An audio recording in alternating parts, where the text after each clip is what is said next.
Hey guys, Kyle Farley with AMPM Guide Service and Hooked and Travel. I'm back again here with Lowrance expert Joclyn Leung at Angling Outfitters in Woodstock, Ontario.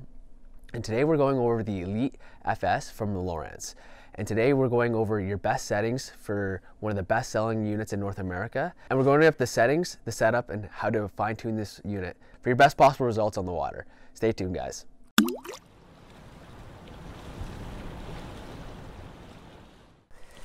All right, guys, here we are with an Elite FS. This is a 9-inch unit. We're going to start programming it right from the beginning as a factory fresh unit. So the first thing we're going to do, we're going to hit the page button, and we're going to start programming page number 1, which will be your chart screen.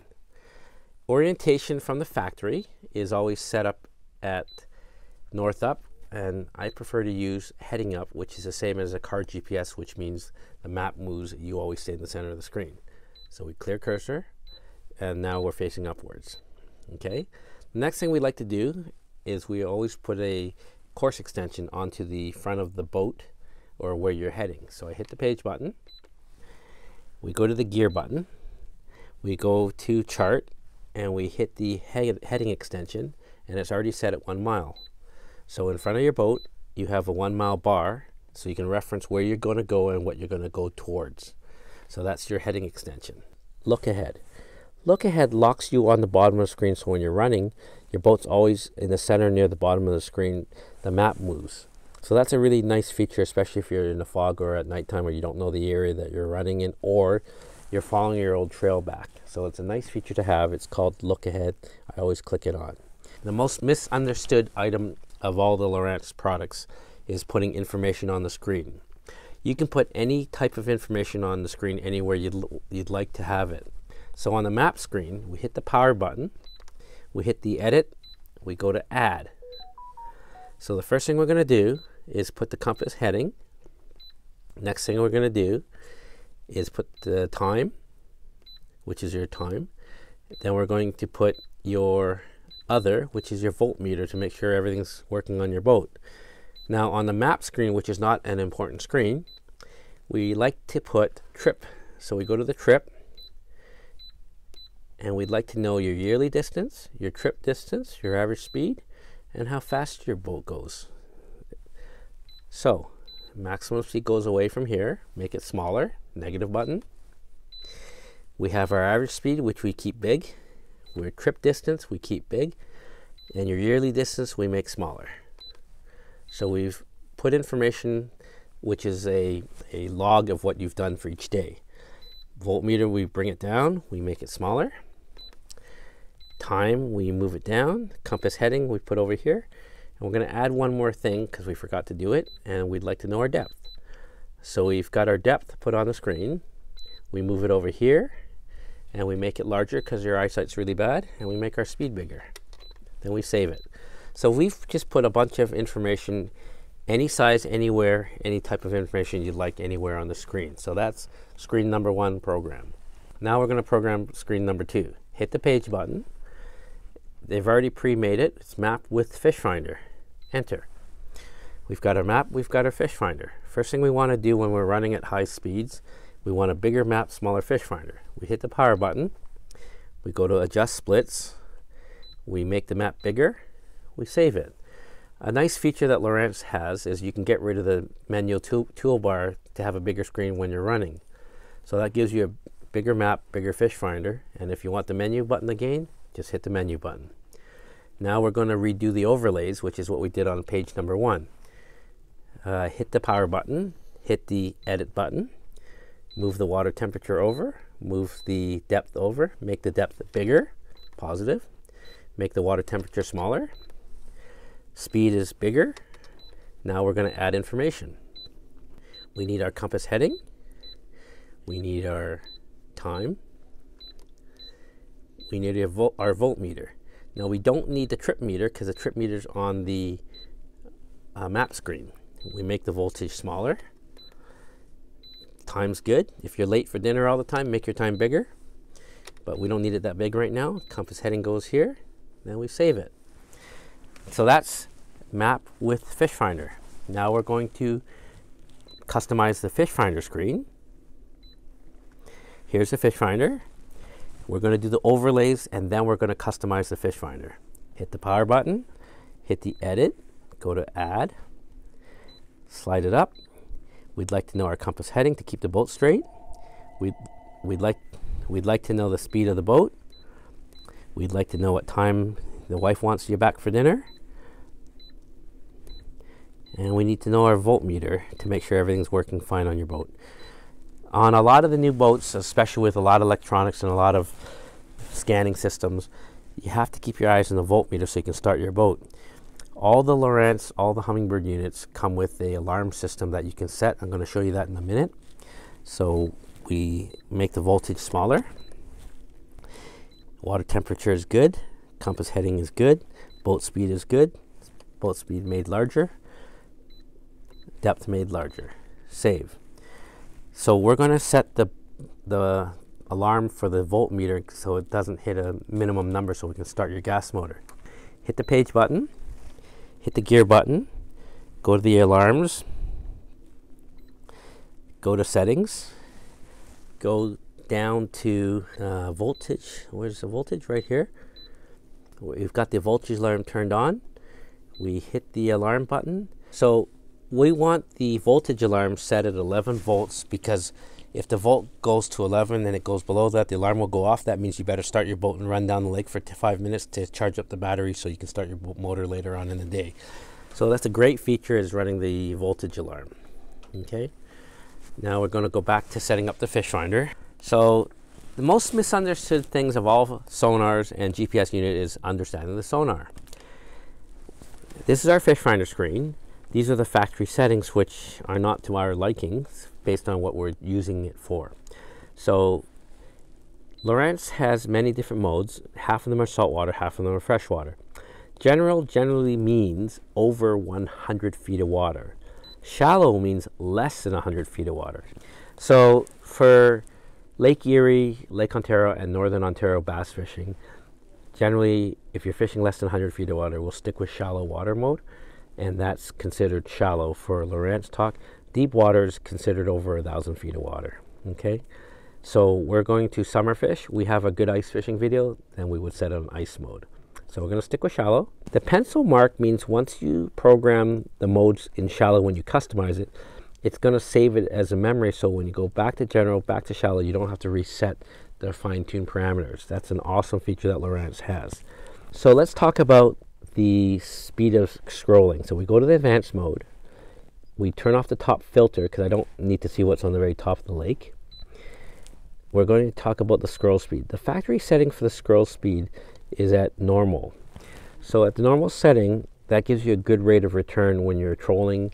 But if you're stopping and you're jigging, which is what I do a lot of times because I'm a silly bass fisherman, I like to increase the scroll speed 3 to 4 so I can watch my jig better and see the fish come up and down in a quicker time window. But if I'm just trolling, I generally keep it at normal or +1. That's the rate of the screen going across. I generally like to use the 3rd or 4th setting, but when we're ice fishing, I go to 5 or 6 because I need to scroll fast to keep a track of my bait on a lake trout that's following my bait up and down. Ping speed. You always want the ping speed to be at max. That's how many times it sends a signal and receives a signal, which is very important, especially if you're driving quicker down the lake, so that it can print out and keep the track of the bottom. So that's the number of pings per second. Now we go to our more options mode. I prefer color number 13 so I can see the hardness of the bottom and the refraction of how hard the bottom is. And I can see the silt and I can see the fish over the silt, and that's why I prefer 13. If you're colorblind, like many of our customers, 1 in 3 men seem to be colorblind, a lot of them like the green screen. So you use whatever screen you have to use based on your eye color. You have 14 different choices for color of the bottom. So after we pick our color code, then we go to amplitude scope. The amplitude scope is a vertical flasher, so you can see your bait coming up and down, or you'll see the fish streaking up. And that's the whole idea of watching in real time. Now, let's say I'm trolling and I'm in the Lake Erie in 60 feet of water. I go to my sensitivity. I always leave it on auto, but I add 10, 20, 30, 40% because I need to see the blue line going across the screen. When I see that blue line going across the screen, which is not on the demo mode, then I'm looking at my downrigger cannonball. If I can't pick up my downrigger cannonball, I've got to start playing with my cone angles. So let's talk about the cone angles so we pick up our cannonballs. High chirp is a variable cone angle that's generally a lot tighter than 200 because it's variable. So my understanding is it's from 6 degrees up to 19 degrees, but the 200 kilohertz is 20 degrees, but the chirps have compressed high radiated pulse, and it gives you approximately, in layman's English, 3 times the detail in half the area. So that high chirp is a nice tight cone angle that's going to read the bottom very well and read your cannonballs if it's close to your boat in the cone angle. Medium chirp on Lake Erie, you can see your dipsies with it. That's a really good feature because we're assuming this unit came with an AI2 3-in-1 transducer. So let's set the transducer to this fish finder. Hit the page button, hit the gear button, hit the sonar button, hit the installation button, slide it down, go to transducer. Because we're on demo mode teaching, we have to tell the unit which transducer is plugged into it. So we have the AI2 3-in-1. 3-in-1 active imaging. So we've told the transducer we told the unit you have that make of transducer. A lot of our guys that troll in Lake Erie and Lake Ontario with this unit, they don't want the side scan transducer, they want to run a specific Airmar transducer. This unit's fully compatible with most Airmar transducers, you just have to tell the unit which one you have. So let's talk about multi-cones at the same time. So right now, we've already mentioned running 2 cones, especially the medium chirp to see our dipsies. So we hit the page button and we're going to create a page. We want chart, fish finder, fish finder. We want to go vertical. So you can pick the style of the font that you want to play back. So fish map, fish finder, but on this fish finder screen, I have to program it because I already programmed this screen. So I touch this screen, which is orange. I go to my advanced mode and I turn off the top filter. The scroll speed I leave the same as this one, which is for trolling at normal. And then I go to palette number 13 to keep the palettes the same. Now, this is a wider cone, this is a narrower cone. I hit the page power button. I go to the split. I save it. When I'm physically trolling, I want a wider wide cone so I can see the dipsies and I can see my downriggers. So that's an incredibly awesome feature that Lowrance offers on their AI2 3-in-1 transducer. So learn your cone angles. This one's the high chirp, medium chirp, but we're going to put high chirp right now. So we clear cursor and we want high chirp on this side to see the downriggers or 200, your choice. And we touch this side, which is 83 kilohertz, which is 3 to 4 times the width of this one, so I can see fish farther away. So that's understanding your units and its capabilities. Now, hit the power button, hit the edit, because every time you create a page, you have to put your own information back on the screen. Our compass heading, our speed, our depth, and our voltmeter, and time, just so we're not late for weigh-in or late for dinner. So we put our supply voltage, time, depth, we'll put it over here, make it bigger, speed, compass heading to keep the boat straight when you're trolling, and then we have our speed made larger. So right now we're going to learn our side scan.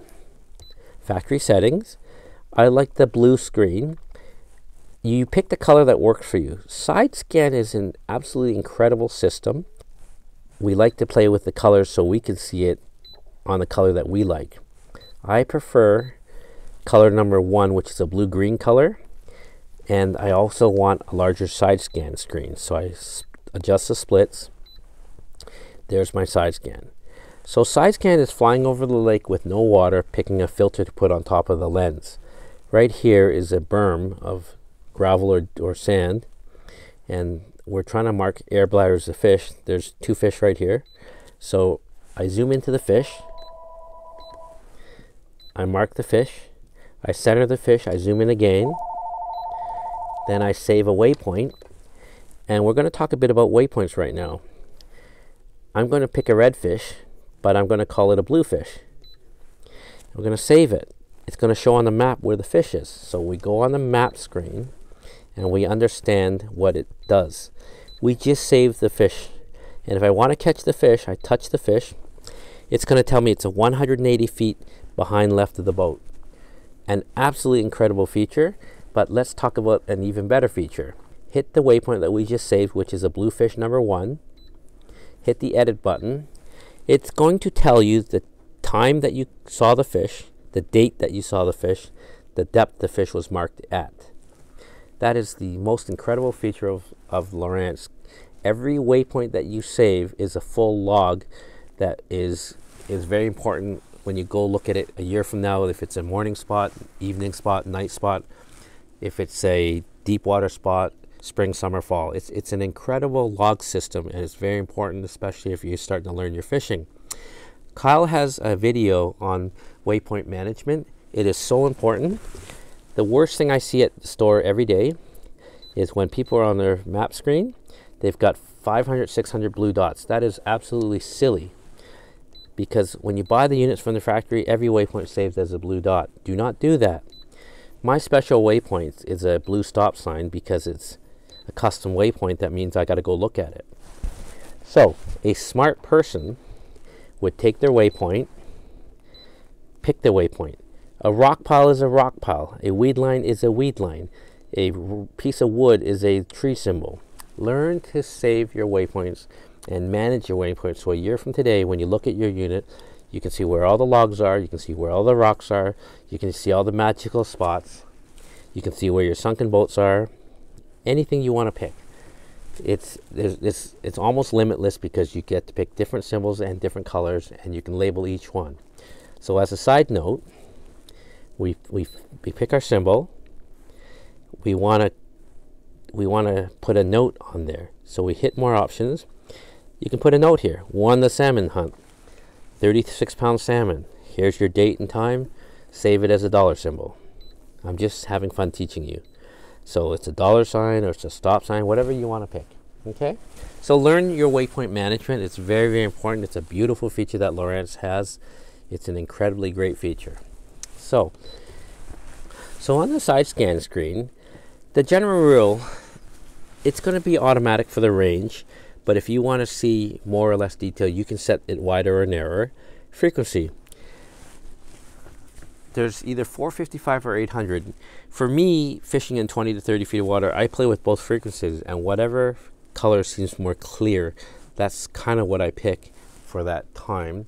So generally speaking, 800 is for shallower water, which is less than 30 feet, and 455 is over 40 feet, anything over 30 to 40 feet, so it's more clarity.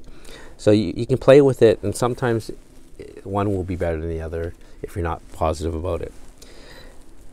For general rule, the side scan seems to work quite well even in 55 feet of water. All right, guys, we're going to create a new screen now. A screen that I like to use quite often because I want to reference the center of the side scan. So I create a new page. First, I start with side scan. Then I want down scan, but I want the down scan on the left side. Save.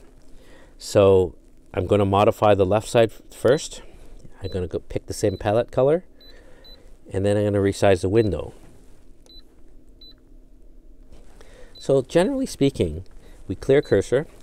This gap here is the gap from the front of where your boat is recording of what you're going over. This is the gap that they can't print out under the boat. That's generally, for argument's sake, the first 20 feet each side of the boat.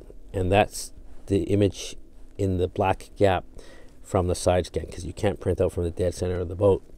Now, every time you create a page, once again, hit the power button, hit the edit, go to add, and we have to put information back on the screen.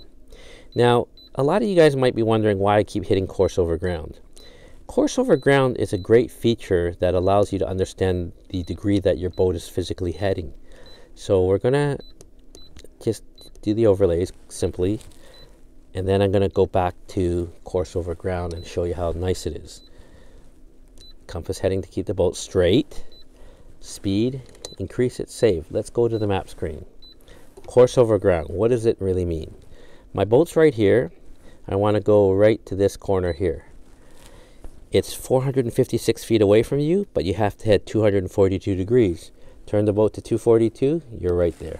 You don't have to think. So course over ground is what your boat is physically heading, and that's why I put that course over ground degree on all the screens, so I can always keep the boat straight. Another nice tidbit, when you're fishing on the middle of Lake Ontario and you can't see a lighthouse or a boat, tell the wife to keep the degree at what it says, and she's not going to drive a circle and cross all your downrigger lines across. So it's a great feature. Keep the boat straight. That's what your course over ground means. Last but not least, you have such a beautiful unit and you got to show off to your friends. So we're going to create a fun screen that I don't use, but it's kind of cool to look at. We have chart, we have sonar, we have side scan, we have down scan. We save it. We've got all those things on all the screens, and it has another awesome feature. You hit the power button, splits, smaller down scan, bigger side scan, smaller map, bigger fish finder. Save. So you do whatever you like, and then you put all your information back on the screens.